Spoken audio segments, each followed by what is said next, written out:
All right, welcome to Special Right Triangles Day 2. And today we're going to focus on 30, 60, 90 triangles. So it says, in a right triangle with a 30 degree and a 60 degree angle, or a 30, 60, 90 triangle, so a 30, 60, 90, the length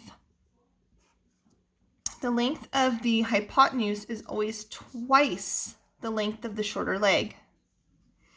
The length of the longer leg is the length of the shorter leg multiplied by square root 3. All right, so first let's go back and talk about what they mean by shorter leg and longer leg.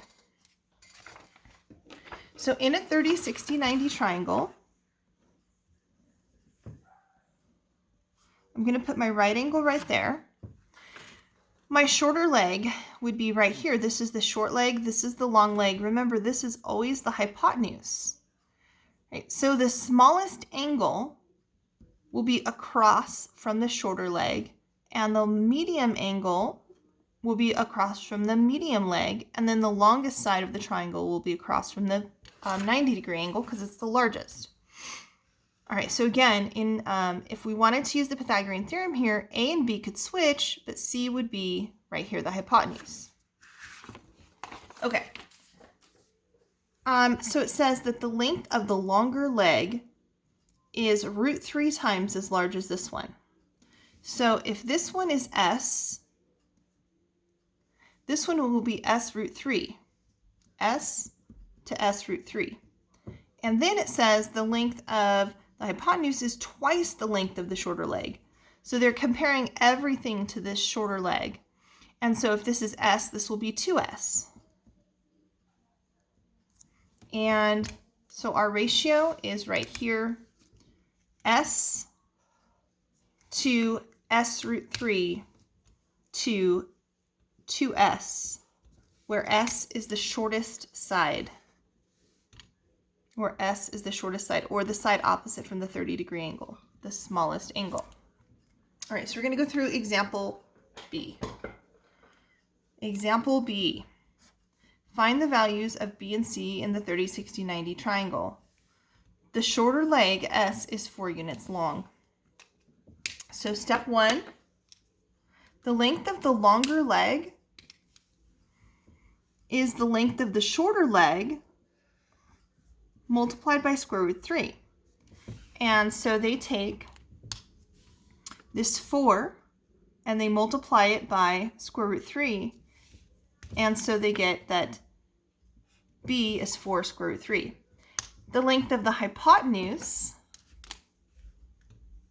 in the 30, 60, 90, the length of the hypotenuse is twice the length of the shorter leg. And so they take the length of the shorter leg, which is 4, and they multiply it by 2, which would be 8.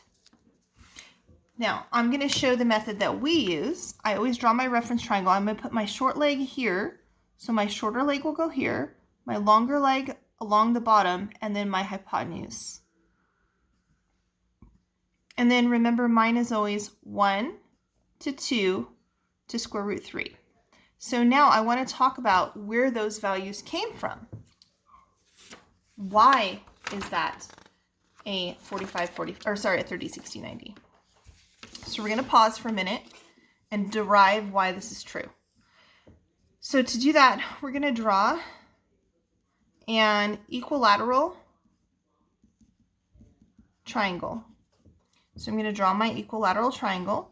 In an equilateral triangle, all side lengths are congruent. And if the side lengths are congruent, then the angles across from them will be congruent. So that means that we're going to take those 3 angles and divide the 180 into 3 congruent angles, which gives us 60 degrees each.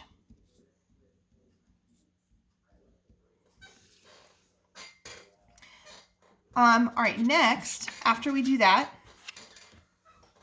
we're going to make the side lengths whatever length I want. I'm going to make my side lengths 2.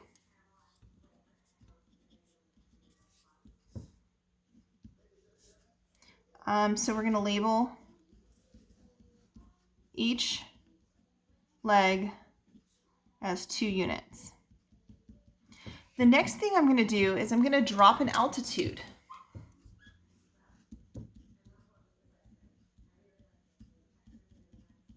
Remember, an altitude is a height, and you measure the height straight up and down.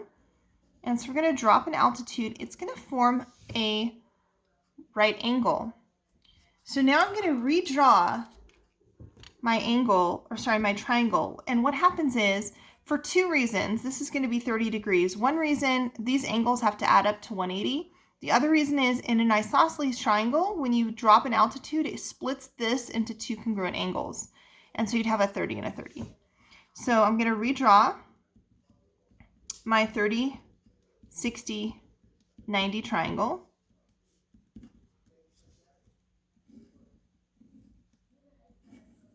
And so what has happened is that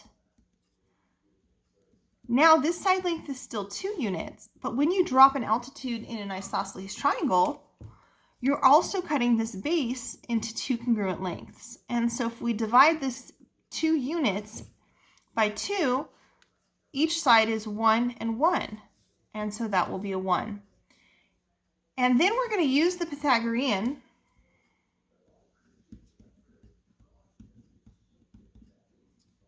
to find the missing side. I'm going to call it A. The only thing I can't call it is C, because remember, C is over here across from the right angle.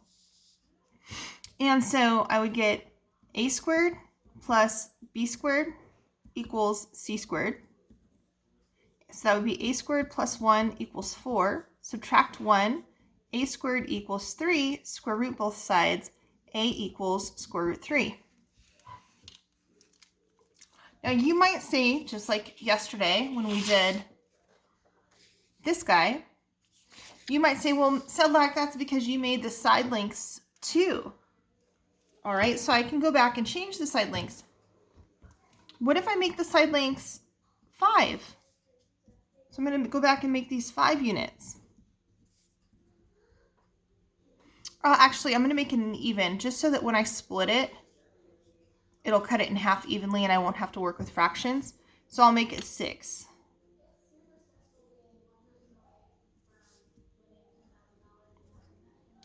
All right, so if this side length is 6, when I drop my altitude, it'll cut these 2 into congruent pieces, which will make each one 3 and 3. And so this bottom will become 3. And now we'll redo the Pythagorean theorem. A squared plus 3 squared equals 6 squared. So A squared plus, that's 9, equals 6 squared is 36. Subtract 9 over. A squared equals the square root of, let's see, 36 minus 9 is 27. A equals square root 27. I think that you could not see some of that, but there you go, right? A squared plus 3 squared equals 6 squared. A squared plus 9 equals 36. Subtract 9 from each side, you get A squared equals 27. Square root, and then A equals, the square root of 27 is 9 times 3. The square root of 9 times the square root of 3, which is A equals, the square root of 9 is 3, and the square root of 3 is irrational. And so, just like before, we had 1 to 1 root 3, right? 1 root 3 to 2. Now we have 3 to 3 root 3 to 6. All right, guys, hang on 1 second.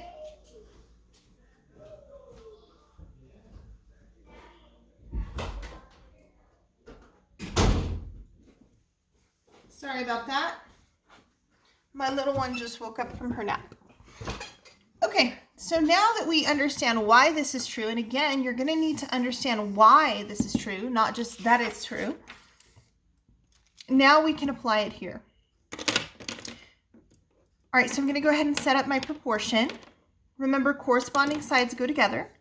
And so I would say 4 is to 1 as b is to square root 3. So 4 is to 1 as b is to square root 3. And then isolate b. To do that, I would cross multiply. So I get b equals 4 square root 3, which is exactly what they had. B equals 4 square root 3. And then I would set up a second proportion to find c. C is to 2 as 4 is to 1. And again, cross multiply.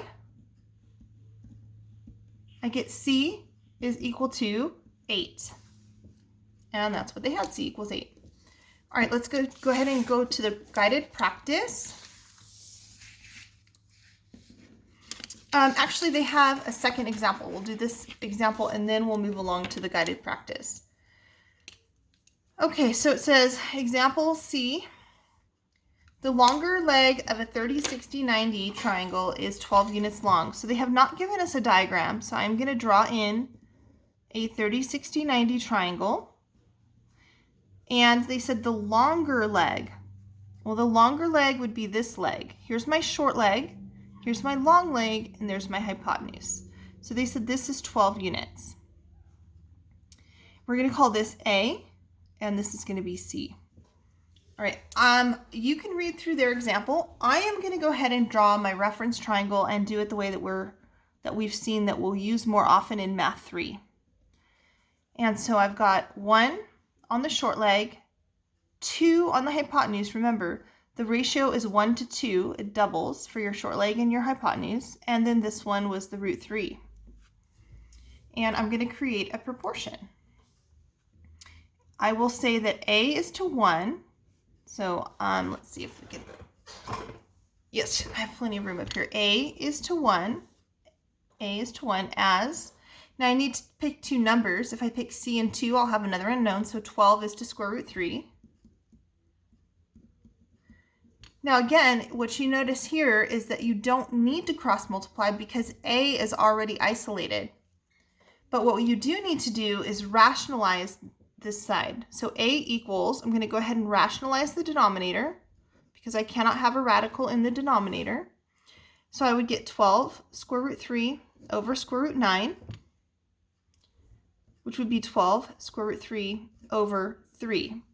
And then since these two have a common factor of 3, I can reduce. That's 3 goes in there, 3 goes in there, and so I get 4 square root 3.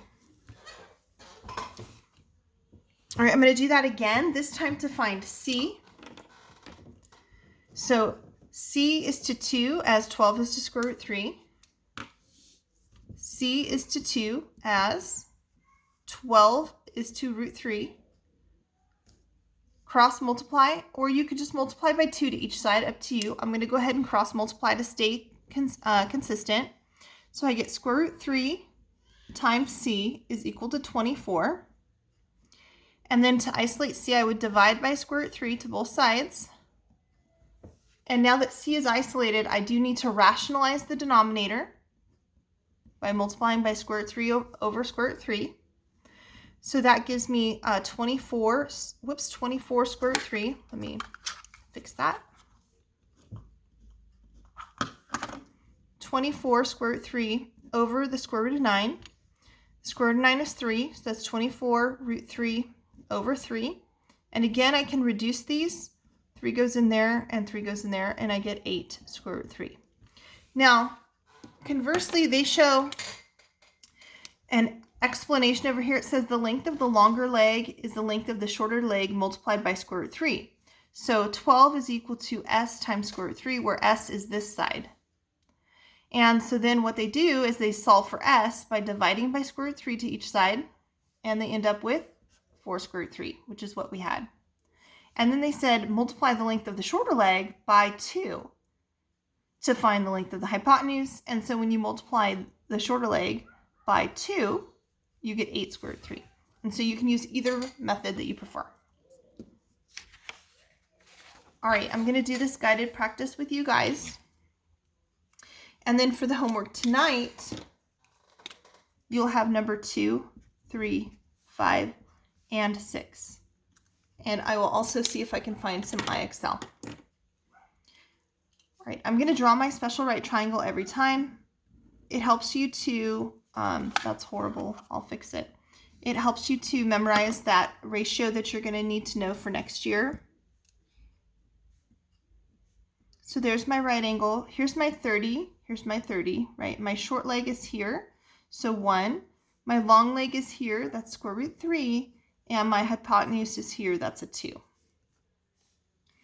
All right, so I'll create a ratio. I'm going to find x first.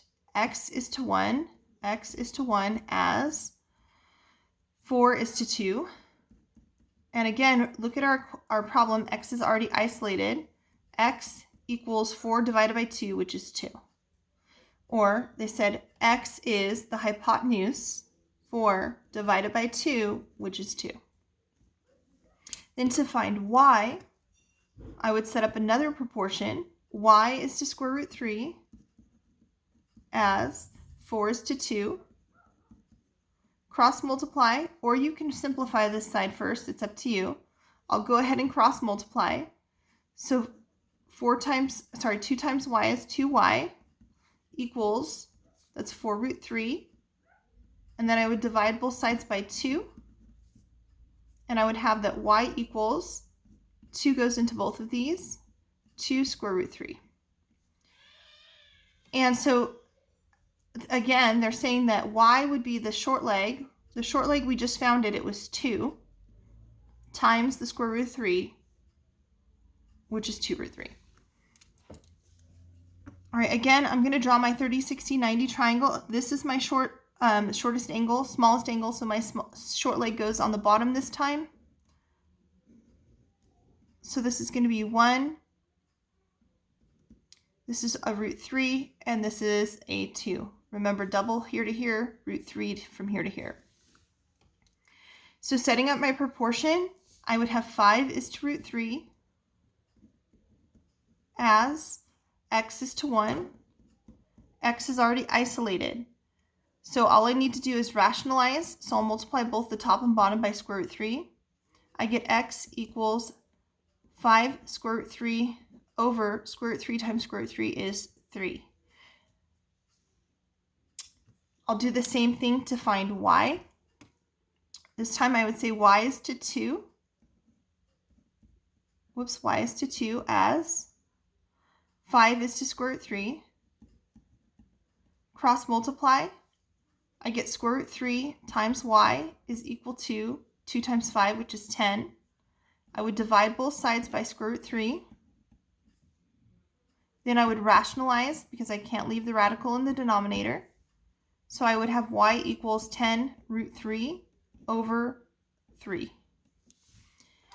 Conversely, what they've done here is they said, well, x is the long leg divided by root 3. So it would be 5 divided by root 3. And it's s over root 3, but we'll just rewrite the step, which is 5 over root 3, and then they're rationalizing times root 3 to both the numerator and the denominator, which would be 5 square root 3 over 3. And then once we know the short leg, we would just double it. And so we'd multiply only the numerator to the numerator, which would be 10.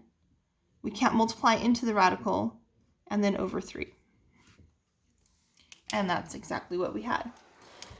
Again, I'm always going to draw my reference triangles. I think that it's more beneficial and it creates fewer problems for students. All right, guys, that's the notes. If you need any help, let me know. Have a good evening.